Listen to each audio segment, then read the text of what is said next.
Hello there, it's Gabby here for you, and in this week's episode I'm going to be talking and thinking about relationships after diagnosis and after treatment, how things can change and what you can do about it.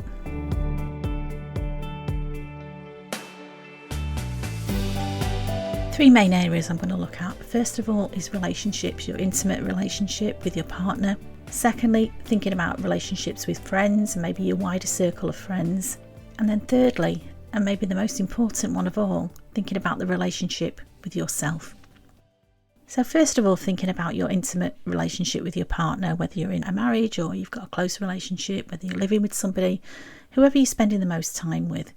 It's really obvious to say, but cancer and its treatment can cause so many changes in your life, and you might be worried about how your relationships with friends and family might change. If you have a partner, you might be worried about changes to your relationship, or you might be thinking about starting a new relationship. Even close families or couples who've been together for a long time can have problems. For some people, going through an experience together like cancer can make relationships stronger. I'm not saying that is without its ups and downs, and certainly that was my experience. I had been married for a long time, but going through cancer treatment, dealing with chemotherapy, and then the mental anguish that I went through after having a mastectomy, and how I felt about myself and how I felt about being intimate with my husband after that, is very, very difficult and puts strain on both of us. And sometimes you have to think about your partner as well in a traditional relationship, a man and a wife. Your partner may be used to being the strong one. He may be used to being able to fix things. And unfortunately, you can't fix cancer, not quickly anyway. And that can cause relationship problems as well. It can cause frustration, not to mention all the things that go with all the changes that you're going through, not just your health, but your energy levels. Your priorities may have changed. Your finances might be under a lot of stress as well. And there's so much going on for you both to deal with. And of course, every relationship is different. Every cancer journey is different. And so I've just got some general things that I'd like to share that have helped me and that have helped other people that I know. In your intimate relationship, the most important thing, and we all know it, but sometimes we forget, is communication. Okay, when you're trying to deal with things, it can be just a comfort to feel listened to and to be heard. So things that have helped me is taking some time out to talk about how you feel and what is important to you. And that can help you feel closer. But if you make it very clear to your partner, you don't want them to fix anything. You're not asking them to make everything better. You just want to let your feelings out, how you're feeling. And some of those feelings might be quite ugly. They might be very hard for people to hear. But be aware that both of you may have difficult feelings, and these are all normal. Try and find out about each other's feelings by asking questions, listening and talking. And again, that can be quite scary sometimes. You don't really want to lift the lid on those problems. But generally, the more you talk, the better things are. Remember, you don't have to have the answer for every worry or question. Quite a common thing that I hear a lot of people that have been through cancer treatment is no matter how good a relationship they've got, no matter how good their circle of friends are, they can feel very, very lonely. They can feel like nobody understands them. And that's part of the reason why I created this podcast, why I created my Confidence After Cancer group, because that's how I felt. I felt very alone. I felt like nobody understood what I was going through. I felt like everyone just expected me to bounce back to the person that I was before the diagnosis. And I knew inside of me I was never ever going to be the same. Not dwelling on it, and yeah, there was some self-pity in the early days. I think I've got over that self-pity now, but I am a very, very different person to the person that walked into that diagnosis. And I think that's true for a lot of people. I'm not going to make generalisations because we're all different people. We all deal with things in a different way, and we've all got our own journey to follow. But I can share some general tips, things that have helped me, and if you're feeling alone, realise it's quite common. And for some people, they never talk about it because it feels a bit self-indulgent, it feels a bit selfish, it feels a bit ungrateful for everything that you've been through, your medical team and everybody that's helped you recover. Isn't it a little bit ungrateful and a little bit selfish to be feeling so bad? But no, you've had so much to deal with, and it's not fair. You know, bad things do happen to good people, unfortunately. And yes, I'm going to talk a lot about prevention and things that you can do to keep yourself healthy, but there's no guarantees with any of this. It's just about taking responsibility and doing what you can. So, going back to what I said about feeling lonely, that's understandable. but you're not alone, and that's why I'm here for you. But also, there are lots and lots of support groups. Some of them might be local for you, some of them may be online. There are other people who are in similar situations to yourself. Not exactly the same, because we've all got a unique situation. But sometimes just to speak to other people that have been through what you've been through can be so helpful. It's also worth bearing in mind that some people around you may be afraid of the word cancer. It may bring up, as we've talked about before, feelings of fear, feeling about, well, surely cancer means death. Surely it means terrible things are going to happen. But we know more and more people are surviving cancer and living full and beautiful lives after treatment is finished. And that's what we all strive for, isn't it? Turning from a survivor into a thriver. But just being aware that some people are afraid, and it's understandable in a way. How you deal with that is your choice. You're not there to fix those people. But just a little bit of understanding sometimes goes a long way. So the second thing I'd really wanted to talk about regarding relationships was friends, and your wider circle of friends particularly, and thinking about, are they helpful to you? Are they there to support you? Are they the friends that you want? And that might sound really hard and clinical, but I did a lot of reflecting after my diagnosis about the people that I was spending my time with. Some people, you just know that they lift, they support you, they give you good energy, they're great to be around, they're fun to be around. I am more and more conscious now of the effect that other people have on me, and I refuse to let people who bring me down, people with a negative vibe if you like, spread their doom and gloom to me.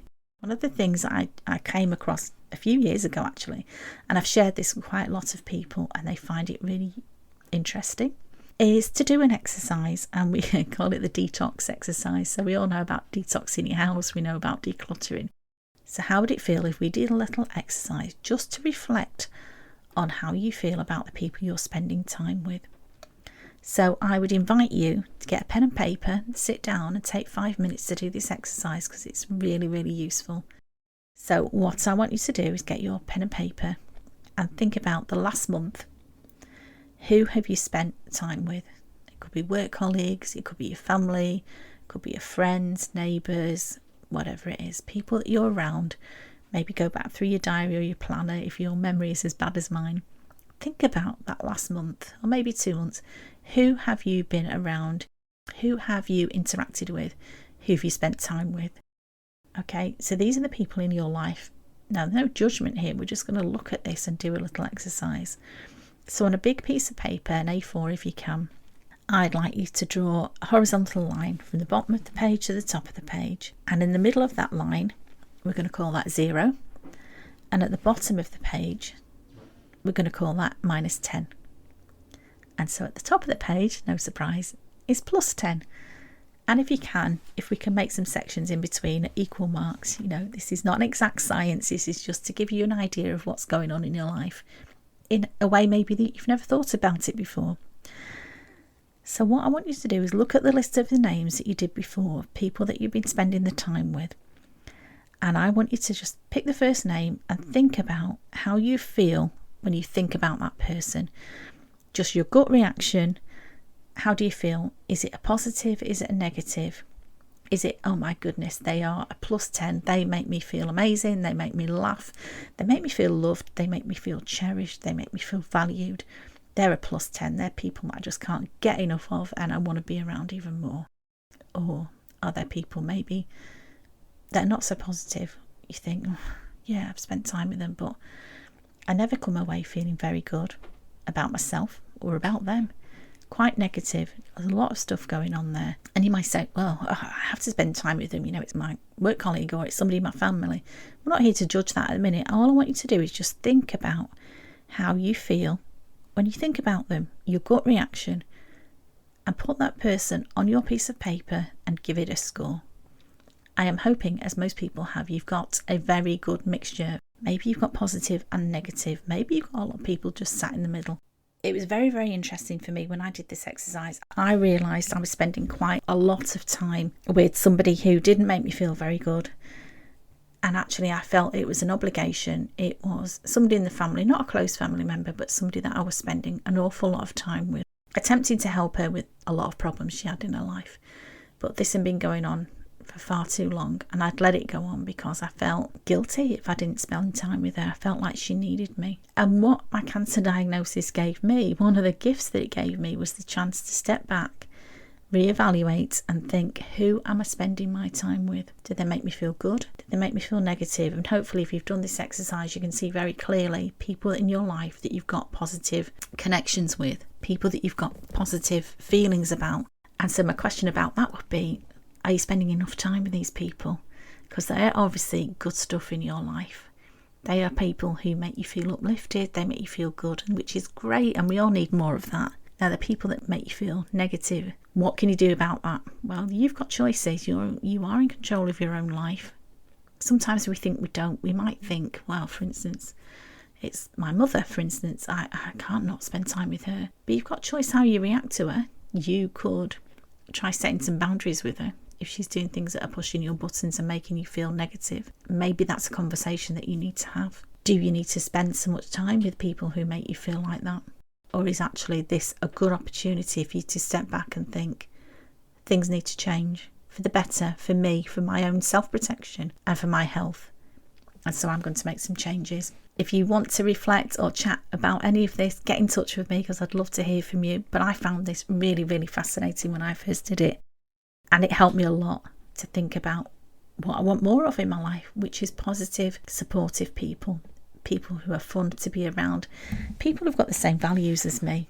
I know from my own personal experience, as I've got older and as I've gone through my cancer diagnosis, I'm quite open to people having different points of view than I have. It would be a boring old world if you all thought the same. But some people's opinions, come to realise, particularly in a wider circle of friends, to me now are quite offensive. There's things that I can't accept. So I would ask you to think about your values and what's important to you. And sometimes we all have different interpretations of that. And I heard somebody say recently, oh, I'm very honest. And most people would say, well, I'm quite an honest person. No, nobody really would say, well, I'm really dishonest. Most people think they're quite honest. And this person said, yeah, but when I had an insurance claim, one of my best friends told me to put more things on the claim that had really been stolen. They told me to do a fraudulent claim. And that didn't sit very well with me. And there's no judgment. You're not telling somebody else how to live your life. I'm inviting you to think about the values that are important to you. Are they the same values of the people that you're spending time with? And if they're not, again, you can think about setting some boundaries. You can think about making some changes. But for me, I had some people in my life, some of the things they did and said quite offensive. And so I made a conscious decision to distance myself from those people. We didn't need to have a nasty conversation. We didn't need to have an argument. I just think, do you know what? You live your life and I'll live mine. Thank you. We're too different. I don't want to spend time with you. And that is me and my self-protection. So that's my thoughts really on friends and family and your wider circle, if you like, what you can do about those relationships. You've got choices. You may feel like you haven't. You may feel like you've got obligations you can't get out of. We've all got choices. I'm coming on now to the most important relationship that you're ever going to have. And that's the relationship you've got with yourself. That is the relationship you've got with that person when you look in the mirror and think about how you feel about that person.